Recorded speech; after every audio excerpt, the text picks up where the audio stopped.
Pai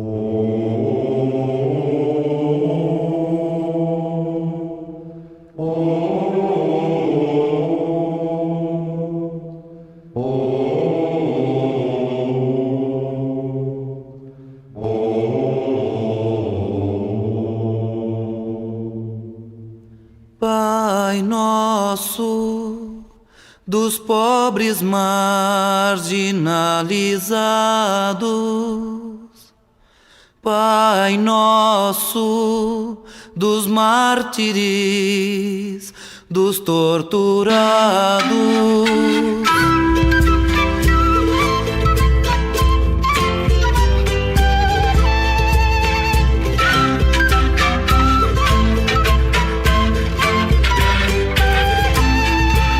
Teu nome é santificado naqueles que morrem defendendo a vida. Teu nome é glorificado quando a justiça é nossa medida. Teu reino é de liberdade, de fraternidade, paz e comunhão. Maldita toda a violência que devora a vida pela repressão. Bom dia a você, meu irmão, minha irmã, amigo e amiga. Rezamos o terceiro dia da nossa meditação quaresmal sobre as cruzes nossas de cada dia. Em nome do Pai, e do Filho e do Espírito Santo. Amém. Evangelho segundo São Lucas. Enquanto isso, milhares de pessoas se reuniram de modo que uns pisavam nos outros. Jesus começou a falar primeiro a seus discípulos: tomem cuidado com o fermento dos fariseus, que é a hipocrisia. Não há nada de escondido que não venha a ser revelado. Não há nada de oculto que não venha a ser conhecido. Pelo contrário, tudo que vocês tiverem feito na escuridão será ouvido à luz do dia. E o que vocês tiverem pronunciado em segredo, nos quartos, será proclamado sobre os telhados. Pois bem, eu digo a vocês, meus amigos, não tenham medo daqueles que matam o corpo e depois disso nada mais têm a fazer. Palavra da salvação. Nós vamos meditar uma das cruzes que mais angustia nós nesses tempos, com a ajuda da nossa irmã, que trabalha conosco na equipe de liturgia, na catequese de Crisma, no grupo de mulheres amazonizando, a Lidiane, que traz para nós as cruzes que estão aí à nossa frente todos os dias. Sou a Lidiane. Faço parte da comunidade São Francisco de Assis, onde eu sou catequista de Crisma e participo do grupo de rua Perfeita Alegria. Eu sou enfermeira há 15 anos e há uns 10 anos eu atuo na atenção básica, com atenção primária. Eu sou enfermeira de saúde da família em uma unidade básica de saúde, as UBS, que a gente chama. Hoje eu venho compartilhar com vocês como vem sendo minha rotina na ponta, dentro dessa realidade dos postos de saúde. A unidade que eu trabalho hoje é uma AMA UBS integrada, fica no extremo leste aqui da capital. E todo o nosso trabalho praticamente está voltado para atendimento de pacientes ou com suspeita de Covid ou de casos confirmados de Covid. A gente sabe que está num momento muito crítico da pandemia, o pior dele, e nem vem ao caso eu ficar falando de números, porque esses estão nos noticiários diariamente, né? Mas eu vou compartilhar um pouquinho mesmo do cotidiano, como que ele tem sido. A gente recebe uma demanda muito grande de atendimentos e durante todo o período de funcionamento da unidade, ela está lotada, tanto dentro quanto fora. Dentro por conta das precauções que de alguma forma a gente tenta manter, do distanciamento para não ter aglomeração, e a fila acaba se estendendo pela calçada. Então, os pacientes aguardam em pé, com sintomas de febre, cansaço, falta de ar, no sol, durante um período longo. Quando eu recebo esse paciente para fazer a triagem, eu recebo ele com medo, ansioso, inseguro, ou porque ele tem algum fator de risco, é diabético, idoso, ou porque tem alguém com fator de risco muito próximo a ele, ou muitas vezes estão entristecidos, enlutados pela perda muito recente de algum familiar ou conhecido.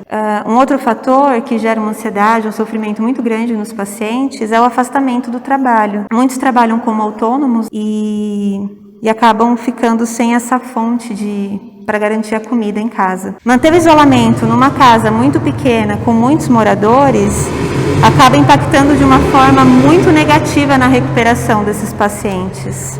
Quando a gente identifica os pacientes com quadro mais grave da doença e precisa remover ele para o atendimento hospitalar, a gente não tem encontrado vaga, leito nos hospitais. E aí, quando a gente não consegue acomodar o paciente no hospital, a maca da ambulância fica retida junto com o paciente lá no hospital, o que impossibilita a gente na UBS de continuar fazendo essas remoções. E aí, paralelo à pandemia, as outras doenças continuam. A gente recebe pacientes infartando, com AVC, acidentados. Toda a equipe do serviço de saúde, tanto o enfermeiro, né, a equipe de enfermagem, técnicos auxiliares, os médicos, o administrativo, o farmacêutico, assistente social, as meninas da limpeza, os controladores de acesso. A gente está trabalhando no limite do nosso esgotamento, tanto físico, por conta dessas jornadas estendidas. Os nossos colegas adoecem, a gente precisa fazer a cobertura. A gente está trabalhando no horário maior, então termina o expediente, né? A minha maca está presa lá no hospital por conta de uma remoção. Eu aguardo para no dia seguinte eu poder continuar o atendimento de uma forma efetiva. Então isso provoca na gente, além desse desgaste físico, dessa jornada estendida, um desgaste psicológico muito grande. É o tempo todo, né? Trabalhando com dor, com medo, com ansiedade, com insegurança. Insegurança de contaminar os nossos, as pessoas do nosso convívio também. A gente ainda tem essa culpa. Enquanto profissional, eu não aceito negacionismo, assim, não é uma gripezinha. Né? A gente trabalha com evidência, a gente confia na ciência. Não afrouxem as medidas de prevenção. Então evita aglomeração, fique em casa se puder, usa máscara, lava as mãos. O SUS ele é fruto de muita luta, né, de movimentos sociais, de poder popular. Então, enquanto uma entusiasta, eu peço para que vocês acreditem, confiem, defendam, valorizem o SUS. O que eu anseio agora, meu anseio maior, é que o Programa Nacional de Imunização avance de forma mais veloz, que ele seja mais abrangente nas faixas etárias, nas prioridades, e que o quanto antes a gente possa partilhar do nosso convívio uns com os outros. Cuidem-se.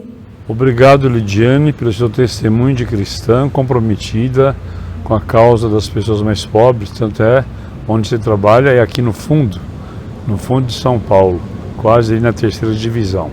Te agradeço profundamente suas palavras, o seu testemunho e seus alertas também. Hoje quero lembrar especialmente a morte da irmã Eliene, trabalhava com surdos e mudos lá no Itaim Paulista. Morreu ontem à noite, rezamos por ela, uma jovem religiosa que fez o bem entre nós. E também hoje é dia de São Oscar Romero, Santo das Américas. São Oscar Romero morreu no dia 24 de março de 1980. Y en nombre de este sufrido pueblo, cuyos lamentos suben hasta el cielo cada día más tumultuosos, les suplico, les ruego, les ordeno en nombre de Dios, cese la represión. Esto es parte de la célebre homilía con la que un día antes el arzobispo de San Salvador, Óscar Arnulfo Romero, precipitó su muerte. Un crimen anunciado y planificado desde hacía tiempo. Era un domingo, el último de Cuaresma. Assassinado a mando da Guarda Nacional, portanto do governo, quando rezava a missa numa capela privativa de um hospital hoje Freiras. E justamente na hora da missa, o atirador de elite entrou na capela e com um tiro matou Oscar Romero. Mais de 40 anos precisou, aliás, mais de 30 anos precisou para reconhecer o mártir, né? E Francisco, bispo da Argentina, agora bispo de Roma, nosso Papa latino-americano, o reconhece como santo e já o proclamou Santo Oscar Romero, Santo Oscar Romero das Américas. Portanto, nesse dia, lembrando esse mártir da igreja e também rezando para a irmã Eliene, que acaba de partir para a eternidade ontem à noite, nós queremos também dedicar esta manhã de meditação. Aqui no livro do Leonardo Boff, que nós estamos tendo como base a cruz nossa de cada dia, tem um comentário interessante sobre a morte e a cruz quando se torna um crime e perversidade. A presença do pecado como força destruidora se manifesta por 1000 cruzes que homens preparam a outros seres humanos. Há milhões de crucificados e praticamente cada um pende de alguma cruz, como esta que nós vimos hoje, o testemunho da Lidiane.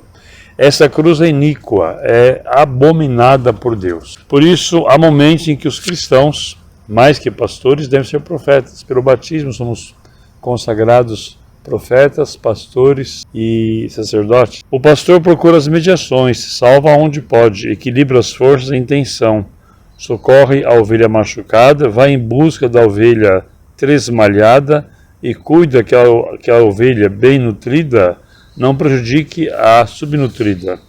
O profeta vive de 2 fidelidades radicais. Primeiro a Deus, em nome do qual anuncia e denuncia, e depois fidelidade ao povo e aos pobres, em benefício dos quais empresta sua voz e seu grito. O profeta dá cajadadas nos lobos, denuncia suas mentiras e descobre toda a verdade, apesar de doer como sal, sobre ferida aberta. Os bispos, os líderes religiosos, os agentes de pastoral, não são apenas pastores, mas também profetas e mestres da verdade plena.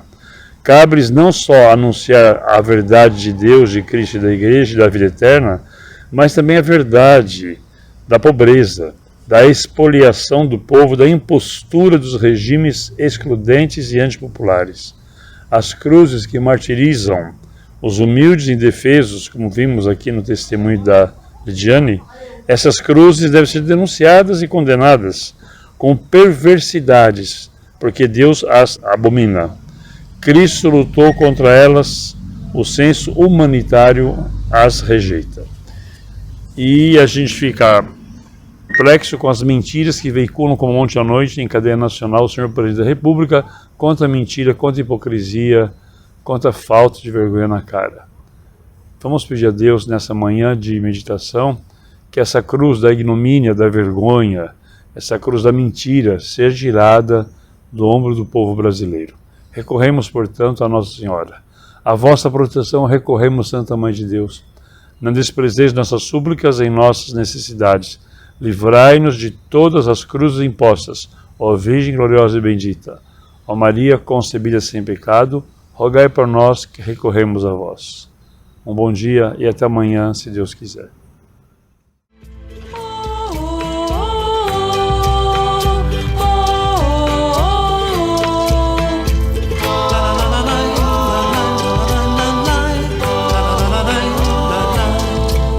Queremos fazer tua vontade, és o verdadeiro Deus libertador.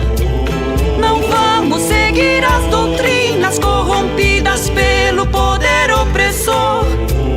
Pedimos-te o pão da vida, o pão da segurança, o pão das multidões. O pão que traz humanidade, que constrói o homem em vez de canhões.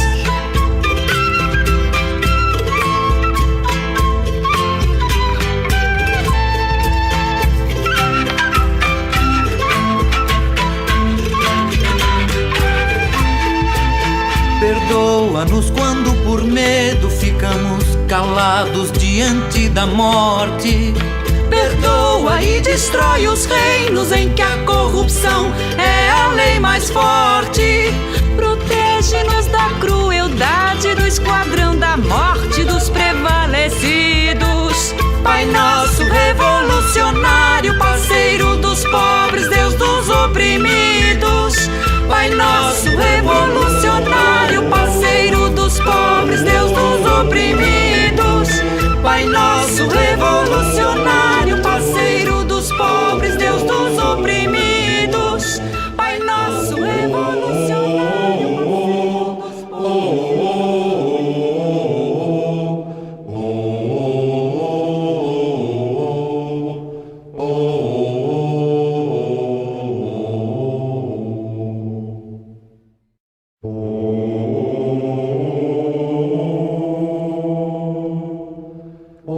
Oh